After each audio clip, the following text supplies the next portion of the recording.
আমি অনেক ভেবেছি প্রফেসর মোহাম্মদ ইউনূসের জন্য এই রকম একটা ভুল করা কি সঙ্গত? এটা কি মানায় তার কাছে? মানে উনি ভুল করে বলেছেন এরকম কি হতে পারে? উনি জানতেনই না যে একটারও বেশি প্রায় 29টার মতো দল ইতিমধ্যেই ডিসেম্বরের মধ্যে ভোট চেয়েছেন।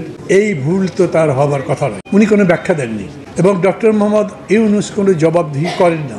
এমনকি সামনাসামনিও যখন কথা বলবেন তখন তার কাছে কোনো প্রশ্ন চাইলে আমি দেখেছি প্রায় অধিকাংশ ক্ষেত্রে উনি প্রশ্নের জবাব দেন না, হয় খুবই মিষ্টি একটা হাসি দিয়ে বিদায় করে দেন অথবা কোনো কথাই বলেন না।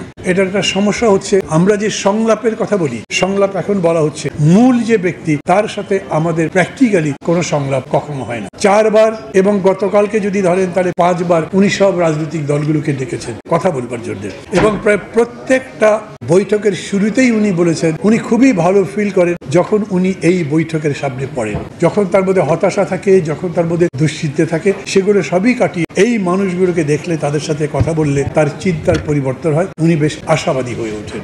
এরকমই যদি হয় তাহলে উনি যাদের সঙ্গে কথা বললেন তাদের সঙ্গে সংস্কার নিয়ে কথা বলেছেন, উনি তাদের সঙ্গে রাজনীতি নিয়ে কথা বলেছেন, আগামী দিনের গণতন্ত্র নির্বাচন নিয়ে, গণতন্ত্র সংগঠন নিয়ে কথা বলেছেন না, ইস্যুর ওপরে ডেকেছেন। সেই ইস্যু হতে পারে শেখ মুজিবের জন্মদিন, সেই ইস্যু হতে পারে সাম্প্রদায়িকতা, সেই ইস্যু হতে পারে আগরতলাতে আমাদের এমবাসিকে, আমাদের হাই কমিশনকে যেরকম করে তারা আক্রমণ করেছে, এই ধরনের ইস্যু। আবার আমি বলছি কেবল ইস্যু নিয়ে ডেকেছেন কিন্তু বিষয় নিয়ে অর্থাৎ রাজনীতির প্রশ্নে তিনি ডাকেননি। রাজনীতি যখন করছেন তখন না বুঝে তো করতে পারবেন না। রাজনীতি যখন পরিচালনা করছেন তখন পরিচালনা করবার মতো যথেষ্ট জ্ঞান আপনার মধ্যে না থাকলে আপনার নেতৃত্ব মানুষ শেষ পর্যন্ত মানবে না। আপনি যত বড় দল হন, যত বেশি শক্তি আপনার থাকুক, একটা ভুল নীতির উপরে রাজনীতি পরিচালনা করা যায় না। এই বিবেচনা থেকেই আমি বলতে চাই আমাদের সবারই এখন সতর্ক থাকা দরকার। চট্টগ্রাম পোর্ট নিয়ে আমি বড় কথা বলবো না, কেন এরকম পোর্ট ম্যানেজমেন্টের দায়িত্ব আমেরিকান অনেক পোর্টের জন্য ওরা দিয়েছে। সিঙ্গাপুর এত একটা পোর্ট সিটি, পোর্ট কান্ট্রি যেরকম করে বলেন, সেই দেশেরও বিখ্যাত সব পোর্ট বিদেশি কোম্পানিরা মেইনটেইন করে।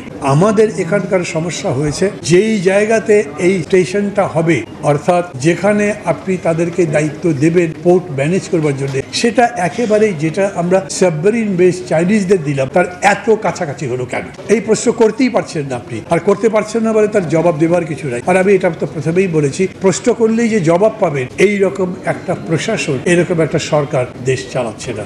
অতএব সামগ্রিক এতগুলো প্রশ্নের মধ্যে সামনে থেকে আমরা যে খুব বুঝে শুনে চলতে পারবো তারা, কিন্তু আমি মনে করি সতর্ক থাকা দরকার। আমি অনেস্টলি বলি, আমি জানি এখন যদি কথা বলি তাহলে সারুদ্দিন সাহেব অবশ্য চলে গেছেন, যারাই আছেন জামাতে ইসলামের মতো পার্টি তারাও তো জুনে ভোটের কথা বলেনি, তারা বলেছে ফেব্রুয়ারি। তার মানে হচ্ছে যেরকম করে বলা হয়েছে মেজর পলিটিক্যাল পার্টি কেউই আপনার জুনের ভোটের কথা বলছে না। তাহলে জুনের মতো একটা প্রতিকূল আবহাওয়ার মধ্যে ভোট করবার কথা তারা বলছেন কেন? এইটা বিবেচনা করেই আমাদেরকে সতর্ক থাকা দরকার, ঐক্যবদ্ধ থাকা দরকার। এর সাথে সাথে আমাদের প্রতিবেশী যারা আছে, আমাদের আরো পাল্টা যা হতে পারে সেগুলো খেয়াল রেখে আমাদের ঐক্যটা বেশি দরকার।